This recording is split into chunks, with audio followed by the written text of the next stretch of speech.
பிடியதன் உருவுமை கொலமிகு கரியது வடிகொடு தனதடி வழிபடும் அவரிடர் கடி கணபதி வர அருளின் மிகுக்குடி வடிவினர் பயில்வழி வளமுறை இறையே.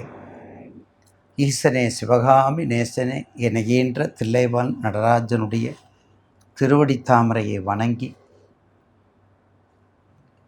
மாதாந்திர டிவி யூடியூப் சேனல் நிர்வாகத்திற்கும் என்னை ஆக்கமும் ஊக்கமும் அளித்து என்னால் இயன்றளவு உண்மையோடு ஒழுக்கத்தோடு பண்போடு பகர்கின்ற என்னை காக்கின்ற கண்மணியாக திகழ்கின்ற நேயப் பெருமக்கள் பாதம் பணிந்து இன்று பரபவ வருடம் நிகழும் மங்களகரமான பரபவ வருடம் ஆனி மாதம் 17ஆம் நாள் புதன்கிழமையும் உத்திராட நட்சத்திரமும் சித்தயோகமும் கூடிய சுபதினத்தில் அன்று 1/7/2026 ஆங்கில மாதத்திற்குரிய ஜூலை மாதம் மலர்கின்றது, பிறக்கின்றது. எத்தனையோ மாதங்கள் வருகின்றது. நவகிரகங்களில் எத்தனை 9 எண் இருக்கின்றது. அந்த 7வது எண்ணுக்குரியவர் பார்த்தீங்கன்னா ஞானத்தின் பிளம்பு, அறிவின் சிகரம், பண்பின் உயரம், எதுவும் தானம் தர்மத்தோடு ஒன்றியே இருக்கணும் என்ற உணர்வுக்கு அப்பாற்பட்டவர்கள், மறுபிறவி இல்லாதவர்கள், மிகவும் மும்மூர்த்திகளும் சரி 33 தேவர்களும் சரி முதல்வதாக வணங்கக்கூடிய எண் 7, அதற்குரிய தெய்வம் கேது, அதற்குரிய அதிபதி தெய்வம் விநாயக பெருமாள். பார்த்தீங்களா?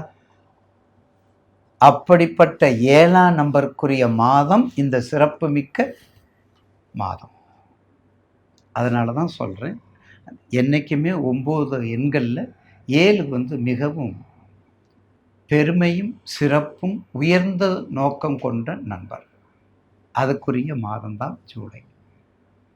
இந்த ஜூலை மாதத்தில் மட்டும் பாருங்கள், அந்த பௌர்ணமி வரக்கூடிய குரு பூர்ணிமா, அந்த குரு சம்பந்தப்பட்ட முக்கியமான நாள் இந்த மாதத்தில் வரக்கூடியதில் ரொம்ப அதிகம் இல்லை, ரொம்ப கம்மி. அதாவது 17 அன்று 17/7 அன்னைக்கு நமது இந்திய திருநாட்டில் உள்ள எல்லா நதிகளிலும் நீராடி கௌரி பூஜை செய்தால் ஒரு மிகப்பெரிய மாற்றத்தை கொடுக்கும், மங்களத்தை கொடுக்கும். 29/7 குரு பூர்ணிமா. உங்கள் வீட்டில் குரு யார், உங்கள் கல்வி நிலையத்தில் குரு யார், காலேஜில் குரு யார், திருத்தலங்களில் குரு யார், வழிபாட்டில் குரு யார், அவங்கள வழிபாடு பண்ணக்கூடிய நாளே தான் குரு பௌர்ணிமா. இதுதான் இந்த மாதத்தினுடைய முக்கிய நிகழ்வுகள். அதை நீங்கள் நினைவு வைத்து கொள்ளுங்கள். அதனை தொடர்ந்து 12 ராசிக்குரிய இந்த ஜூலை மாதத்துக்குரிய 12 ராசிக்குரிய பலனை பற்றி இப்போது தொகுத்து வழங்குவோம். விசாலம் உபயம், விரிவு உபயம், இணக்கம் உபயம், பிரிவு உபயம், தெளிவு உபயம், அறிவு உபயம், சித்தி உபயம், புத்தி உபயம். அத்தனைக்கும் சொந்தக்காரர் யார்? காலபுருஷனுக்கு வெற்றியை கொடுக்கக்கூடிய இடம், காலபுருஷனுக்கு 3ஆம் இடம், காலபுருஷனுக்கு எல்லா வகையிலையும் பிழைக்க தெரிஞ்ச ராசி மிதுன ராசி. போதுமா? எல்லா வகையிலையும் மிதுன ராசிக்கு பிழைக்க தெரிஞ்ச ராசி. பிழைக்க தெரிஞ்ச ராசி. உழைக்கிறதுக்குன்னு ஒரு ராசி இருக்குது, உழைக்காமையே வேலை பார்க்க உழைக்காமே செய்கிறதுக்கு ஒரு ராசி இருக்குது. எப்படி நம்ம முன்னோர்கள் வச்சுருக்காங்க பாருங்கள். முன்னோர்கள் எப்படி வச்சுருக்காங்கப்பா? பிழைப்பதற்கு, உழைப்பதற்கு, இதை தவிர எந்த வகையிலையும் நம்ம பிழைச்சிக்கிறலாம், எந்த வகையில் நம்ம தப்பிச்சுக்கிறலாம் அப்படிங்கிற ஒரு உணர்வு இருக்குதுல்ல, அதுதான் மிதுனம். உபயம் மிதுனம். கற்க கஷடர கற்பவை, அறிவு, அறிவு ஜீவு, தெளிவுக்கு உரிய இடம், கல்விக்கு உரிய இடம், செல்வத்துக்கு உரிய இடம், பார்த்தீங்களா, வேள்விக்கு உரிய இடம், வினாடிக்கு கேள்வி கேட்டுக்கிட்டே இருப்பான்.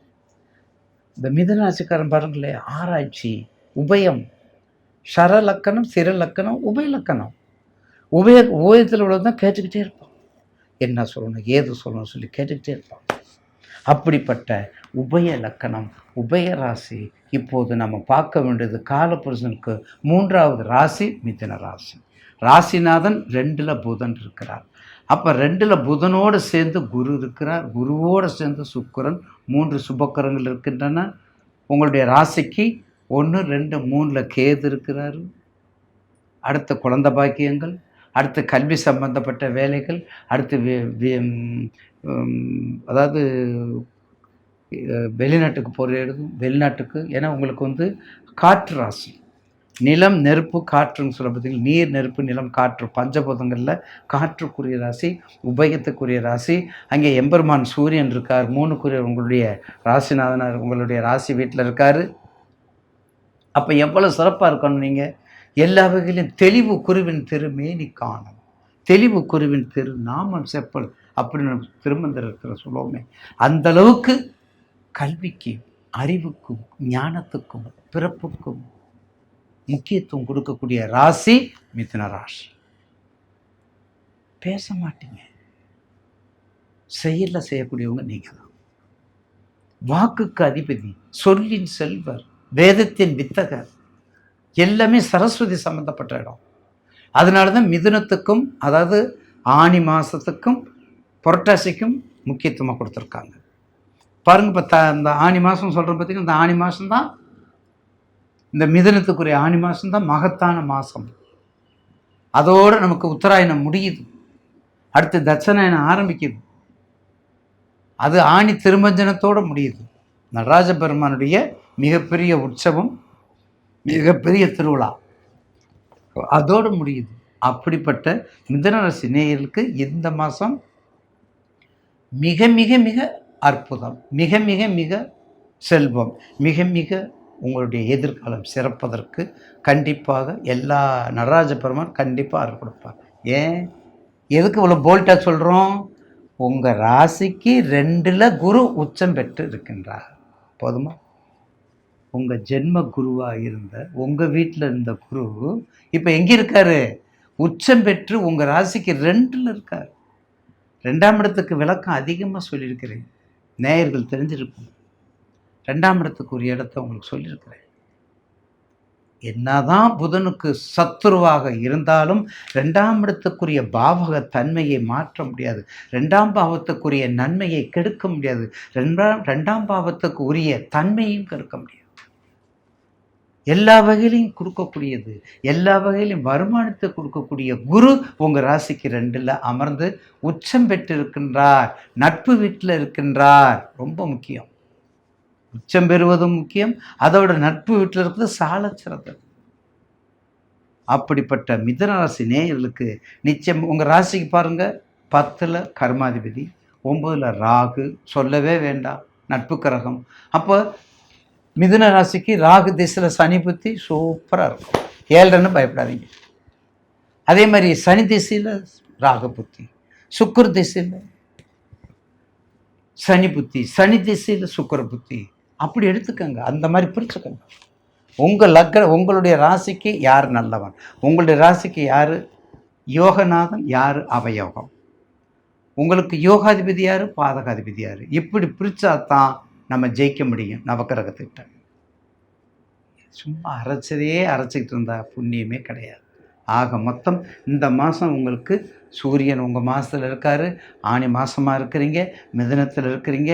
எல்லா வகையிலையும் சிறப்பாக இந்த கடந்த 6/6/2024 மிக வெற்றியை கொடுக்கக்கூடிய மாதமாக மாறும். ராசிக்கு 2ல் எல்லா சுகமாக இருக்குது, 10ல் நல்லா இருக்குது.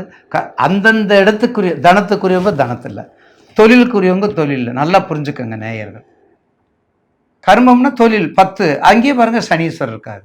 2ஆம் இடம் செல்வத்தை கொடுக்குறவர் 2 இடத்துலேயே இருக்கார். பார்த்தீங்களா? இருக்கும் இடத்தில் இருந்து கொண்டால் எல்லாம் சௌக்கியமே என்பது எந்த ராசிக்கிறது உங்களுக்கு தான். எனவே மற்றற்ற மகிழ்ச்சியோடு கொண்டாடுங்கள் இந்த ஜூலை மாதத்தை. வணக்கம், வாழ்த்துக்கள். நடராஜ பெருமானை மட்டும் மறந்துடாதீங்க. உங்களுக்கு இந்த மாதத்தில் வணங்க வேண்டியது நடராஜமூர்த்தி, சிவகாமி சமேதருக்கு நடராஜமூர்த்தியை வணங்குங்கள். அவருடைய பாராயண நடராஜர் பத்தை படிங்க, சிவபுராணம் படிங்க. வெற்றி மேல் வெற்றியை கொண்டாடுங்கள். வாழ்த்துக்கள்.